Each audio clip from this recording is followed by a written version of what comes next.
જસવંતસિંહ સોલંકી પણ સ્વાગત કરશે। પૂર્વ ધારાસભ્યો પણ સ્વાગત માટે આવશે। કેટી બેલ, ઉદયસિંહભાઈ બારિયા, ગુલસિંહભાઈ રાઠવા, કાંતિભાઈ તડવી, વેચાતભાઈ બારિયા, શંકરભાઈ રાઠવા, બાબરભાઈ તડવી પણ ઝડપથી આવશે।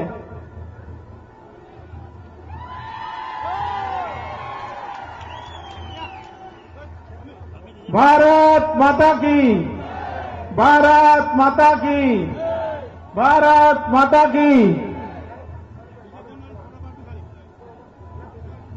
वंदे वंदे वंदे।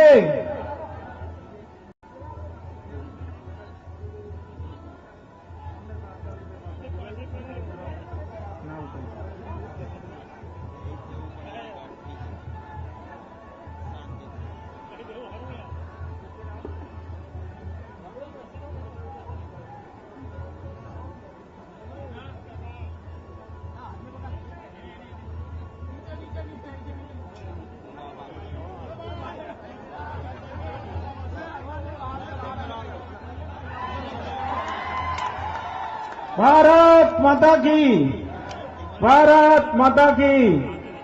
छोटाउदेपुर રાજવી જયપ્રસાદ સિંહ પણ મોદી સાહેબનું સ્વાગત કરશે।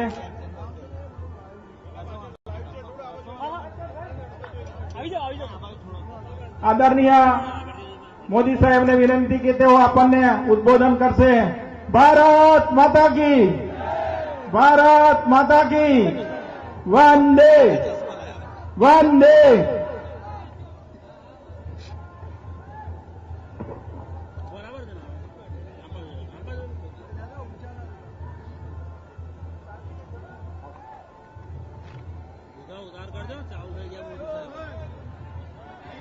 जोरदार म्यूजिक मांगे છે। भारत माता की, भारत माता की। मंच पर विराजमान ત્યાં નૃત્ય વગેરે બંધ થયું કરાવો ભાઈ।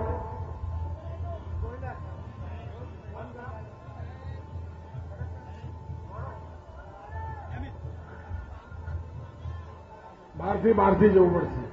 પાછળ ચાલતો નૃત્ય બંધ કરવા માટે વિનંતી છે। ઉત્સાહ જોરદાર છે ને।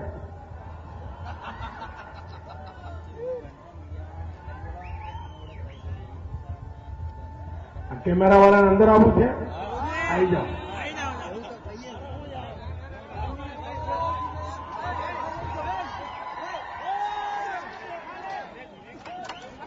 આપણા રાજ્યમાં બધાએ આગળ જ આવવાનું છે।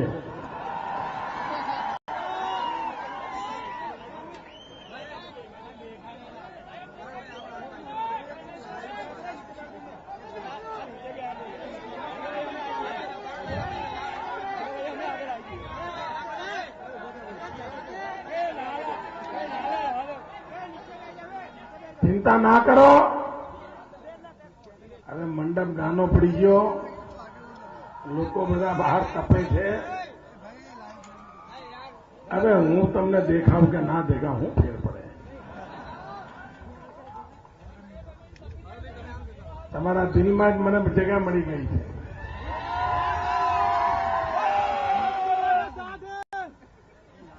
મંચ પર બિરાજમાન ભારતીય જનતા પાર્ટીના સૌ વરિષ્ઠ આગેવાનો, ધારાસભ્યશ્રીઓ, પાર્ટીના પદાધિકારીઓ અને વિશાળ સંખ્યામાં પધારેલા વાલા મારા ભાઈઓ અને બહેનો,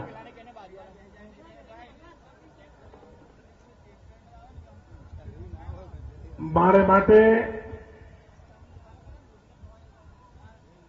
તમે નવા નથી કે હું તમારે માટે નવો નથી। અને આ પાણી જેતપુરનો પટ્ટો તો એવો છે કે જ્યાં વર્ષો સુધી અહીંયા રહ્યો છું। અનેક વર્ષો સુધી અહીંયા રહીને મને કામ કરવાનો અવસર મળ્યો છે. મેં જિંદગીમાં પહેલીવાર હેલિકોપ્ટરમાં બેસવાનો આનંદ પાવી જેતપુરમાં લીધો હતો. કારણ એ વખતે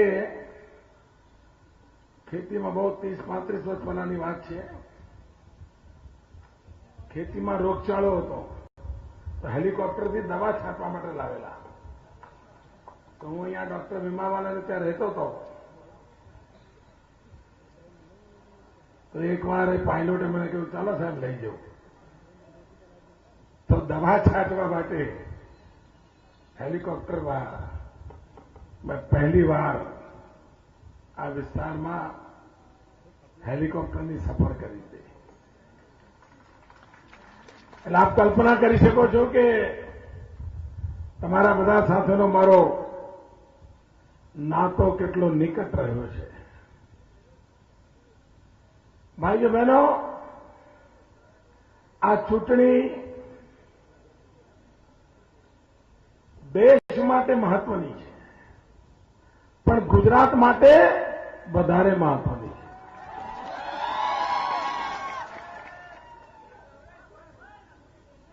ભાઈ હવે તમે હેરાન ન કરો, એને કરવા દો ને કામ. આવું ચાલતું હશે.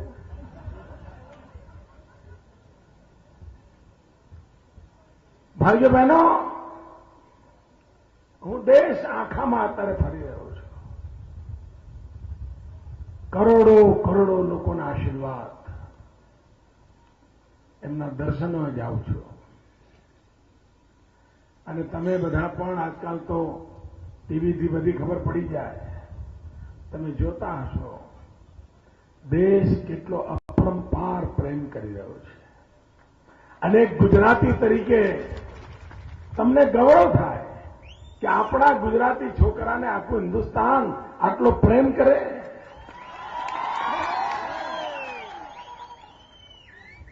ભાઈઓ બહેનો, આખા હિન્દુસ્તાનમાં જે મને પ્રેમ મળી રહ્યો છે ને, એનું કારણ નરેન્દ્ર મોદી નથી. એનું કારણ એ છે કે મને ગુજરાતે એટલો બધો પ્રેમ કર્યો કે બીજા લોકોને એમ લાગ્યું કે અમે રહી ગયા. અને એના કારણે કોણ વધારે મોદીને પ્રેમ કરે, ગુજરાત પ્રેમ કરે કે બાકીનું હિન્દુસ્તાન કરે, એની સ્પર્ધા ચાલી રહી છે. ભાઈઓ બહેનો, એક બાજુ દેશવાસીઓના પ્રેમની વર્ષા મને પરસેવો પાડવા માટેની હિંમત આપે છે. બીજી બાજુ ઉજાગરા થાય છે. હા, મેં તકલીફ થઈ ગઈ છે, ઊંઘ નથી આવતી. હવે બોલો, કાશીમાં લોકો આયા એનો એમને વાંધો પડ્યો. 2 દાડાથી એની ચર્ચા છે કે કાશીમાં આટલા લોકો આયા, કોણ હતા, કોણ થયું, કેવી રીતે. હવે તમે આ પરોજણમાં જેટલા પડશો ને એટલી તમારા ઉજાગરા વધવાના છે. ભાઈઓ બહેનો, કોંગ્રેસ આવડી મોટી, એને સાંધો જ જડતો નથી કેમ કરી નીકળવું. આપણે ત્યાં પતંગનો દોરો ગૂંચવાઈ ગયો હોય ને તો કેવી તકલીફ પડે, શોધવા પડે કે ના પડે. એમ કોંગ્રેસને થયું છે આ ચૂંટણીમાં. એને સમજણ જ નથી પડતી કે ક્યાંથી શરૂ કરવું અને ક્યાં જવું. કોંગ્રેસની આવી અવદશા, આટલી માનસિક અવદશા, આવી દયાહીન સ્થિતિ, આવી નેતૃત્વહીન સ્થિતિ ક્યારે કદાચ કોંગ્રેસના જીવનમાં નહીં આવી હોય. મિત્રો,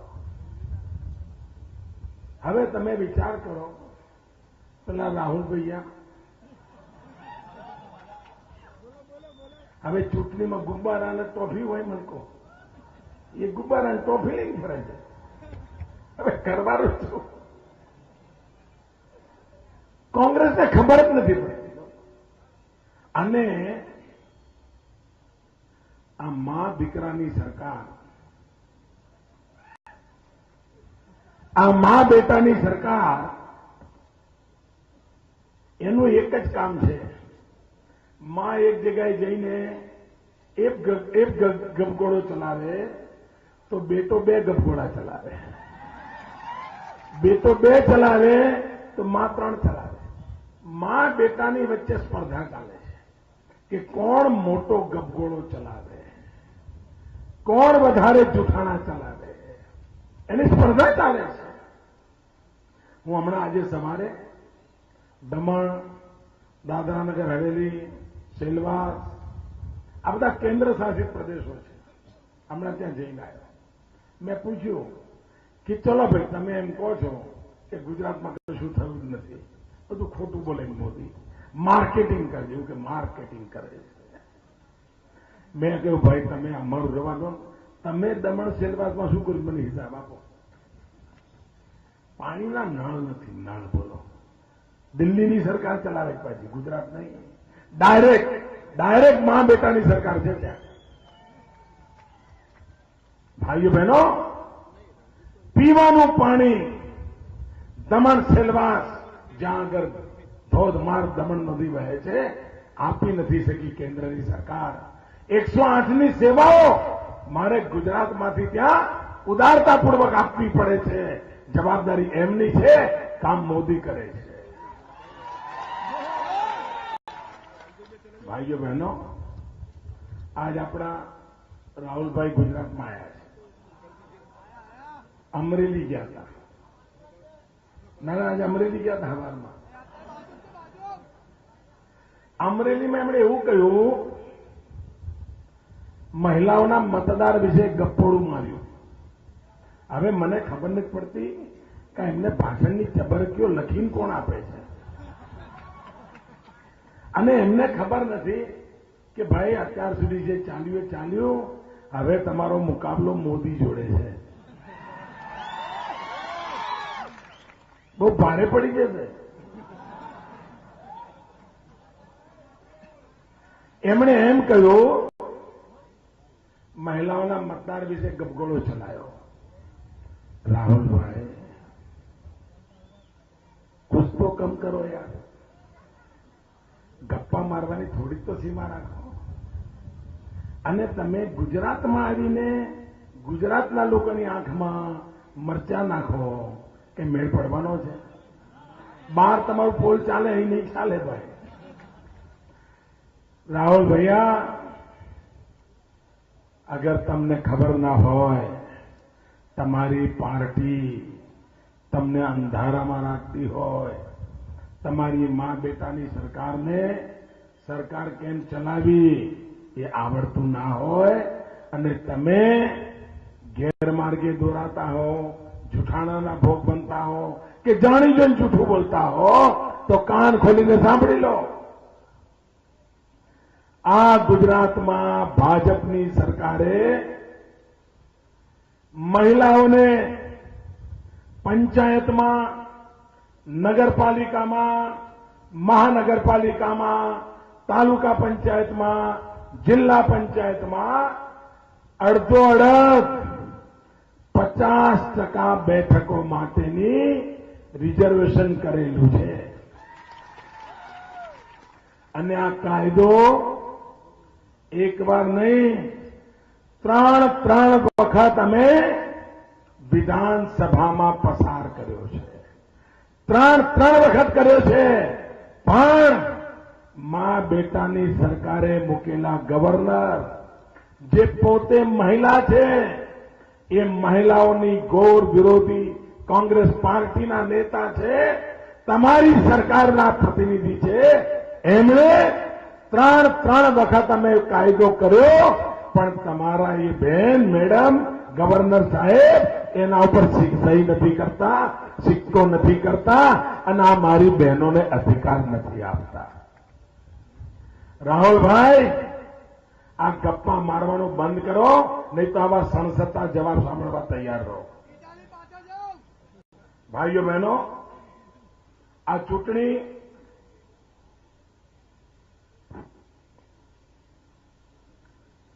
આ ચૂંટણી એવી છે કે જેમાં ઉમેદવારો નથી લડતા, પાર્ટીઓ નથી લડતી, નેતાઓ નથી લડતા. આ ચૂંટણી 125 કરોડ દેશવાસીઓ લડી રહ્યા છે. એકે એક દેશવાસી આજે ચૂંટણી લડી રહ્યો છે. અને ગુજરાતમાં તો એકે એક ગુજરાતી, આજે એકે એક મારો ગુજરાતી, દલિત હોય, આદિવાસી હોય, ગરીબ હોય, ગામડામાં રહેતો હોય, શહેરમાં રહેતો હોય, પુરુષ હોય, સ્ત્રી હોય, યુવાન હોય, વૃદ્ધ હોય, એકે એક એમ માને છે એ પોતે જ નરેન્દ્ર મોદી છે. પોતે જ નરેન્દ્ર મોદી છે. અને એક એક ગુજરાતી તો આ ચૂંટણીને ગુજરાતના સ્વાભિમાનની ચૂંટણી બનાવીને બેઠો છે, ગુજરાતના ગૌરવની ચૂંટણી બનાવીને બેઠો છે. ભાઈઓ બહેનો, ભારતીય જનતા પાર્ટી આદિવાસીઓમાં સૌથી વિશ્વસનીય પાર્ટી છે, સૌથી વિશ્વસનીય પાર્ટી છે. આજે હિન્દુસ્તાનના કુલ જે આદિવાસીઓ છે એમાંથી 40% આદિવાસીઓની સેવા ભાજપના નસીબમાં આવી છે. કોંગ્રેસ પાર્ટી પાસે એ સૌભાગ્ય નથી. ગુજરાતના આદિવાસી, રાજસ્થાનના આદિવાસી, મધ્યપ્રદેશના આદિવાસી, છત્તીસગઢના આદિવાસી, આ સૌથી વધારે આદિવાસીઓની વસ્તીવાળો વિસ્તાર, એના લોકોએ ભારતીય જનતા પાર્ટીને એમની સેવા કરવાનો અવસર આપ્યો છે. ભાઈઓ બહેનો, આપણે વનબંધુ કલ્યાણ યોજના લાવ્યા, 15,000 કરોડનું પેકેજ લાવ્યા હતા. વધતા વધતા આદિવાસીઓના કલ્યાણને માટે 40,000 કરોડે પહોંચાડ્યો. ભાઈઓ બહેનો, આ કોંગ્રેસના રાજમાં, આ મા બેટાના રાજમાં મારે એમને પૂછવું છે, મારે તમને પૂછવું છે. તમે મને કહો ભાઈ, દેશ જ્યારે આઝાદીની લડાઈ લડતો હતો ત્યારે અમારા આદિવાસીઓ હતા કે નહોતા? જરા બોલો ને, હતા કે નહોતા? અહીં જાંબુઘોડામાં અમારા આદિવાસી નાયકા સમાજના ભાઈઓએ 1857ના સ્વાતંત્ર્ય સંગ્રામમાં ફાંસીના તક પર ચડીને આ ભારત માતાની સેવા કરી હતી. એવો મારો આદિવાસી સમાજ. ભાઈઓ બહેનો, 1857ની લડાઈ થઈ, દાહોદ હોય, પંચમહાલ હોય, જાંબુઘોડા હોય, આદિવાસીઓ અંગ્રેજોની સામે લડતા હતા. ગોવિંદ ગુરુના નેતૃત્વમાં આદિવાસીઓ અંગ્રેજોના નાકે દમ લાવી દીધો હતો. ભાઈઓ બહેનો, આદિવાસીઓ રામના જમાનામાં હતા કે નહોતા? ભગવાન રામના જમાનામાં આદિવાસીઓ હતા કે નહોતા? કૃષ્ણના જમાનામાં હતા કે નહોતા? તમને ખબર છે ને? હતા ને? કોને જરા ખબર છે ને હતા કે નહોતા? તમને ખબર છે? આ મા બેટાને ખબર નથી. નથી ખબર. આ દેશમાં કોંગ્રેસની સરકાર બની, 50 વર્ષ સુધી કોંગ્રેસની સરકાર રહી, પણ એમને દિલ્હી સરકારમાં આદિવાસીઓ માટે અલગ મંત્રી બનાવવાની ઈચ્છા ના થઈ, અલગ ખાતું ખોલવાની ઈચ્છા ના થઈ, અલગ બજેટ બનાવવાની ઈચ્છા ના થઈ. અટલ બિહારી વાજપેયી દેશમાં એવા પહેલા પ્રધાનમંત્રી બન્યા, ભાજપની એવી પહેલી સરકાર બની કે જેણે પહેલી વાર દેશમાં આઝાદીના 50 વર્ષ પછી આદિવાસીઓ માટે અલગ વિભાગ બનાવ્યો, અલગ મંત્રાલય બનાવ્યું, આદિવાસી મંત્રી બનાવ્યો, આદિવાસી બજેટ બનાવ્યું અને આદિવાસીઓના કલ્યાણનું કામ ચાલુ કર્યું.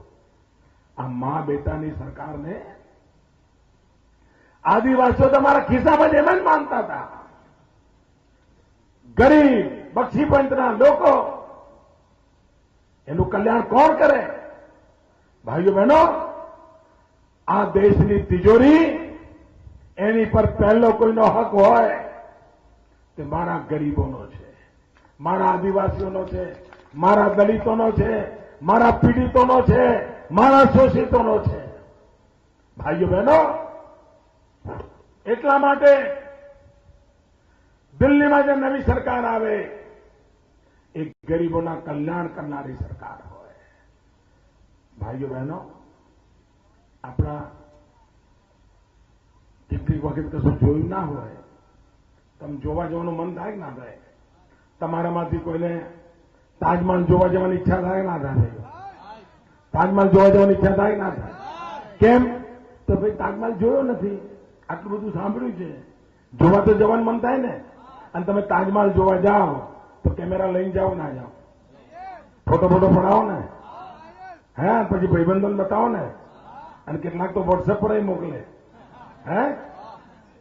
જેમ તમે તાજમહેલ ના જોયો હોય તો તમને તાજમહેલ જોવાનું મન થાય, એમ આપણા રાહુલભાઈને ગરીબ જોયો ન હોય ને એટલે ગરીબને જોવા જવાનું મન થાય. એને ગરીબી જોઈ જ નથી, કઈ તો સોનાનો ચમચો લઈને પેદા થયા છે, એટલે એમના મનમાં કૌતુક થાય કે આ ગરીબ છે શું, એટલે ખાસ ગરીબ જોવા જાય અને પાછા બધા કેમેરાવાળા લઈને જાય, બધા આ ઘોડાની ઉભા થઈ જાય, બધો ટીવીનો કાફલો પહોંચી જાય અને પછી આ ભાઈ કૌતુક વસ્તુ ત્યાં જાય. એમના મનમાં પ્રશ્ન હોય, આ ગરીબ છે શું? એને પગ કેટલા હોય, ગરીબના હાથ હોય કે ના હોય, ગરીબને જુબાન હોય કે ના હોય, ગરીબને પેટ હોય કે ના હોય, ગરીબ ખાતો હોય કે ના ખાતો હોય, ગરીબ ઊંઘતો હોય કે ના ઊંઘતો હોય, આ બધું જોવા માટે જાય. અને પછી કેમેરાવાળા ફોટા પાડે, એકાદું છોકરું ઉચકીને ખોળામાં બેસાડી દે, ફોટો જરા સારો આવે ને. પછી એ ઘરમાં જે હોય બધું ઝાપટી જાય, ખાઈ જાય. પછી 12 મહિના પછી બીજો શો કરવાનો. ભાઈઓ બહેનો, જેમણે ગરીબી જોઈ નથી, જે સોનાનો ચમચો લઈને પેદા થયા છે, ઉઘાડા પગે ચાલતા હોઈએ તો પગ નીચે કાંકરો કેવો ખૂંચે, જેમને ગતાગમ નથી, એ લોકો આજે ગરીબોના નામે વોટ માંગવા નીકળ્યા છે. ભાઈઓ બહેનો, એ તો સોનાનો ચમચો લઈને પેદા થયા છે, હું તો ગરીબીમાં જન્મ્યો છું. ગરીબી કોને કહેવાય? એ જીવી છે. રાત્રે ઘરમાં ચૂલો ન જલે, ભૂખ્યા સૂવું પડે, ત્યારે માં રાત કેવી રોતી હતી એ દિવસો આજે પણ યાદ છે. ભાઈઓ બહેનો, સોનાનો ચમચો લઈને પેદા થયેલા લોકો, એમને ચિંતા એ છે કે અમે અમારા બાપા, નાની, નાના, આટલા પ્રધાનમંત્રીઓ અમારા ઘરમાં પેદા થયા, આખી દુનિયામાં અમારું નામ ચાલે, આટલા વર્ષ સુધી અમે હિન્દુસ્તાન પર રાજ કર્યું, ક્યારેય કોઈ અમને પૂછ્યું નથી, અમારો જવાબ નથી માંગ્યો, અને આ એક ચા વાળો, નાના ચા વેચવા વાળો અમારો હિસાબ માંગે. અરે આ લોકશાહી છે, અમે ભલે રેલવેના ડબ્બામાં ચા વેચીને આવ્યા હોય, પરંતુ દેશના માટે અમારો હક બને છે તમારો જવાબ માંગો. અને એટલા જ માટે ભાઈઓ, કોંગ્રેસ પાર્ટીના લોકોને જય પરાજય કરતા દુઃખ એ વાતનું છે કે અમે આવા નામદાર, અમે આવા રાજવંશના લોકો, અને એ ચાવારો અમને પડકારે છે. એમને દુઃખ એનું છે. બીજા કોકના અર્થે હાર્યા હોત તો ચાલો, ચાવાળા જોડે નથી હારતો. ભાઈઓ બહેનો, આ દેશની જનતાએ નિર્ણય કરી લીધો છે, અને હું આખા દેશમાં ફરું છું ભાઈઓ. હું સાફ જોઈ રહ્યો છું. અત્યાર સુધી જે મતદાન થયું છે એ મતદાનમાં નક્કી થયા છે બે બાબતો. એક, મા દીકરાની સરકાર ગઈ, 100% ગઈ, તમે લખી જ રાખો. અને બીજું કામ થયું છે, નવી જે સરકાર આવવાની છે એનો મજબૂત પાયો અત્યાર સુધીના મતદાનમાં નંખાઈ ગયો છે. હવે જે મતદાન બાકી છે, અને તમે જુઓ ગુજરાતને કેવી સરસ તારીખ મળી છે. ગુજરાતને માથે શું કામ આવ્યું છે? હવે જે મતદાન બાકી છે એમના માથે કામ આવ્યું છે મજબૂત સરકાર બનાવવાનું. તમે મને કહો ભાઈ, દિલ્હીમાં કેવી સરકાર જોઈએ? કેવી સરકાર જોઈએ? ઢીલી સરકાર ચાલે? માય કાંગલી સરકાર ચાલે? હોસ્પિટલમાં પડેલી સરકાર चाहिए? મા દીકરાના ઓક્સિજનથી ચાલેલી સરકાર चाहिए? રિમોટ કંટ્રોલથી ચાલનારી સરકાર જોઈએ? ના જોઈએ ને. સરકાર પોતાના પગ ઉપર ઉભી રહેવી જોઈએ કે ના જોઈએ ભાઈ? ચાલવાનું હોય ત્યાં દોડી શકે એવી જોઈએ કે ના જોઈએ? ભલ ભલા ડુંગરા પાર કરે એવી સરકાર જોઈએ કે ના જોઈએ? ભાઈઓ બહેનો, દિલ્હીમાં મજબૂત સરકાર આપવાની જવાબદારી ગુજરાતના 26 કમળ પહોંચાડીને કરવી પડે. અને આ વખતે બોલો મારો આટલો હક બને કે ના બને ભાઈ? આખા ગુજરાત પાસે કંઈક તો હું માંગુ કે ના માંગુ? અને તમારે પણ મારી ચિંતા કરવી પડે કે ના કરવી પડે? પાક્કું ને? તો હવે હું ચિંતા નથી કરતો. આ બધું તમારા હવાલે છોડીને જાઉં છું. ભાઈઓ બહેનો, આ ચૂંટણીમાં હિન્દુસ્તાનમાં પહેલીવાર એવું બનશે, અનેક રાજ્યો એવા હશે કે જ્યાં કોંગ્રેસનું ખાતું નથી ખોલવાનું. ખાતું નહીં ખુલે. અને એક પણ રાજ્ય એવું નહીં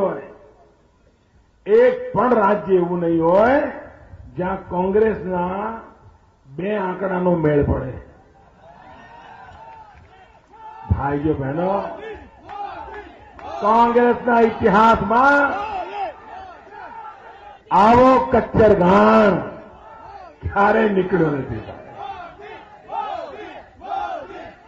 અને ભાઈઓ બહેનો, હિન્દુસ્તાનના ખૂણે ખૂણે, હું વચ્ચે છેક ચીનની સરહદે અરુણાચલ પ્રદેશમાં ગયો હતો.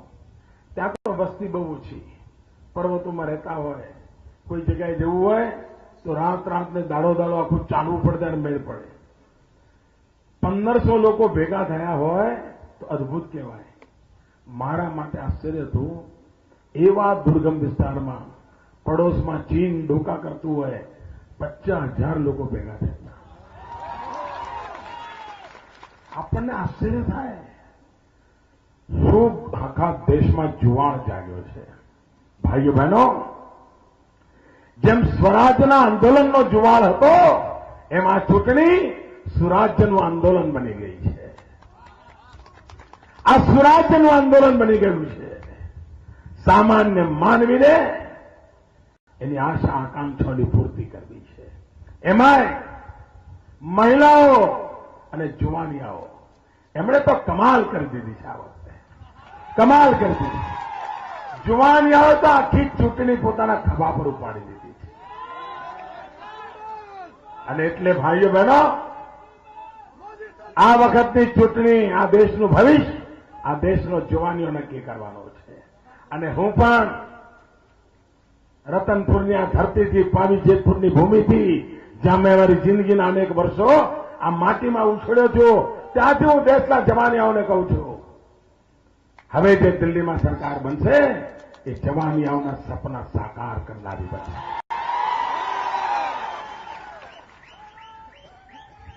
ભાઈઓ બહેનો, મે મહિનામાં ગરમી ભયંકર હોય, લગનગાળો હોય, ક્યાંક હરવા ફરવા જવાનું મન થતું હોય, કેરીઓની સિઝન હોય, રસ રોટલી જમાઈને જરા એમ થાય 2 કલાક ભાઈઓ બહેનો આ બધું હોય તોય 30મી એપ્રિલે કંઈ જ નહીં, એક જ કામ. શું? 30મી એપ્રિલે એક જ કામ. 30મી એપ્રિલે એક જ કામ. કયું કામ? કયું કામ? કયું કામ? ભાઈઓ બહેનો, તમારા દિમાગમાં કમળ હોય, તમારા જુબાન પર કમળ હોય, તમારા દિલમાં કમળ હોય, પણ 30 તારીખે પોલિંગ બૂથ પર જઈને આ આંગળી પર કમળ ઉતારવું પડે ભાઈ, બટન દબાવવું પડે. દિલમાં કમળ હોય એટલે ચાલે નહીં, દિમાગમાં કમળ હોય એટલે ચાલે નહીં, જુબા પર કમળ હોય એટલે ચાલે નહીં. કમળ આંગળી પર ઉતરવું પડે અને પોલિંગ બૂથમાં જઈને આંગળી દબાવવી પડે. અને ભાઈઓ બહેનો, આ વખતે ગુજરાત પાસે મારી બીજી એક અપેક્ષા છે. ભૂતકાળમાં મતદાનના જેટલા રેકોર્ડ છે બધા તોડી નાખવા છે.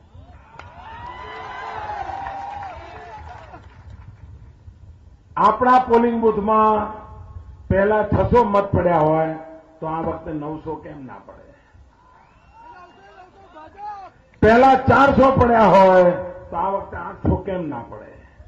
ભાઈઓ બહેનો, આ વખતે હું ઇલેક્શન કમિશનને પણ અભિનંદન આપું છું કે ઇલેક્શન કમિશન પોતે પણ વધુ મતદાન થાય એના માટે કામ કરી રહ્યું છે.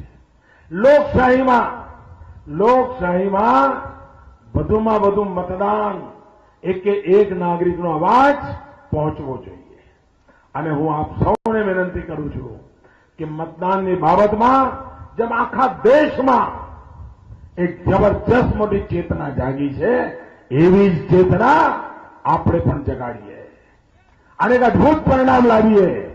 અને તેથી હું આપ સૌને આગ્રહ કરું છું કે ભાઈઓ બહેનો, ભાઈ રામસિંહભાઈને કમળના નિશાન પર બટન દબાવીને મને દિલ્હીમાં મજબૂત સાથીઓની જરૂર ખરી નહીં, તો તમારે મોકલવા પડે ને ભાઈ.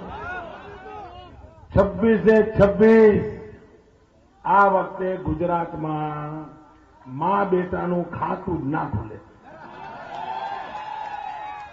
આ ચૂંટણી સાહેબ, આ ચૂંટણી દેશને તો સુધારશે, કોંગ્રેસને સુધારવા માટે મજબૂર કરશે. જોઈ લેજો તમે, બહુ થઈ ગયું.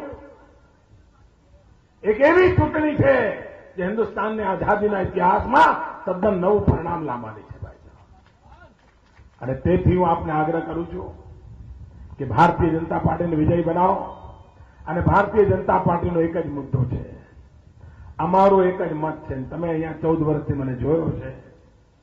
બધી બીમારીઓની એક જ દવા, બધા દુઃખોની એક જ દવા, અને દવા વિકાસ. વિકાસ એક જ માત્ર ઉપાય છે ભાઈઓ. વિકાસ કર્યા વિના આપણી જિંદગી નહીં બદલાય. ભારતીય જનતા પાર્ટી વિકાસને ભરેલી પાર્ટી છે.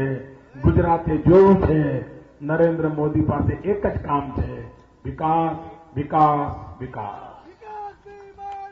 ભાઈઓ બહેનો, પૂરી તાકાતથી ભારતીય જનતા પાર્ટીને વિજયી બનાવો. કમળ નિશાન પર બટન દબાવો. કોંગ્રેસ પાર્ટીને હંમેશા માટે હિન્દુસ્તાનના રાજનીતિક માનચિત્ર પરથી હવે એને મુક્ત કરી દો ભાઈ, મુક્ત કરી દો.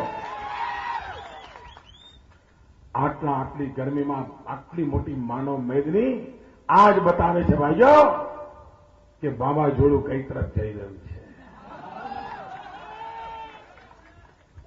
મેં કહ્યું કે પહેલા આંધી હતી, હવે આ સુનામી થઈ ગઈ. તમારા કોંગ્રેસ વાળાએ એમાં એક બાજુ પાણીમાંથી પૂરો કાઢ્યો. એમણે એમ કહ્યું કે મોદી એમ કહે છે કે સુનામી આવી છે, તો એમ કે સુનામી તો વિનાશ લાવે, તો શું મોદી વિનાશ લાયા છે? હા, મોદી સુનામી લાયા છે ને વિનાશ જ લાયા છે. કોંગ્રેસનો વિનાશ, દેશને લૂંટનારાઓનો વિનાશ, દેશને બરબાદ કરનારાઓનો વિનાશ, ઘર ભરવાવાળાઓનો વિનાશ એ જ મોદી લાયા છે, એ જ સુનામી લાયા છે. અને આ સુનામી કોંગ્રેસના પાપોને ભરખી જવાની છે. આ સુનામી કોંગ્રેસને હંમેશા હંમેશા તબાહ કરી નાખવાની છે. કારણ તમે 60 વર્ષ સુધી દેશને બરબાદ કર્યો છે. તમે 60 વર્ષ સુધી આ દેશને તબાહ કર્યો છે. અને એટલા માટે 125 કરોડ દેશવાસીઓ હવે 1 મિનિટ તમે માફ કરવા માટે તૈયાર નથી. ભાઈઓ બહેનો, આ સુનામી દેશના દુશ્મનોને સદા સર્વદા માટે સમાપ્ત કરી દે એના માટે આવી છે. ભાઈઓ બહેનો, પૂરી તાકાતથી આ મેદાને જંગમાં ભારતીય જનતા પાર્ટીને વિજયી બનાવો દિલ્હીમાં. અને ભાઈઓ, આપણે ત્યાં કહેવત છે, મોસાળમાં જમણ હોય અને માં પીરસનારી હોય તો 5 આંગળીઓ ઘીમાં હોય કે ના હોય? બોલો, આ તો સમજાય છે ને? મોસાળમાં જમણ હોય અને માં પીરસનારી હોય, 5 આંગળીઓ ઘીમાં હોય કે ના હોય? હું દિલ્હીમાં બેઠો તો તમારે કેવું રહે? લીલા લહેર ને 5 આંગળીઓ ઘીમાં ને તો મોકો જવા દેવાય? કરો કંકુડા. ભારત માતા કી, भारत माता की, भारत माता की. अब की बार भारत माता की, भारत माता की. આભાર વિધિ રસિકભાઈ રાઠવા કરશે. આજની સભામાં ઉપસ્થિત ગુજરાત રાજ્યના મુખ્યમંત્રી અને ભારત દેશના ભાવિ વડાપ્રધાન આ પ્રસંગે ઉપસ્થિત રહ્યા. એ પ્રસંગે આ પ્રજા પણ પૂરા જોશથી ઉપસ્થિત રહી. બધા જ કાર્યકર મિત્રો, યુવાનો અને આપના માર્ગદર્શક આ પ્રસંગે ઉપસ્થિત રહીને આપને માર્ગદર્શન આપ્યું એ બદલ આપ સર્વેનો હું ભારતીય જનતા પાર્ટી જેતપુર પાવી તાલુકા વતી અને છોટાઉદેપુર જિલ્લા વતી આપ સર્વેનો હું હૃદયપૂર્વક આભાર માનું છું. અસ્તુ ભારત માતા કી જય.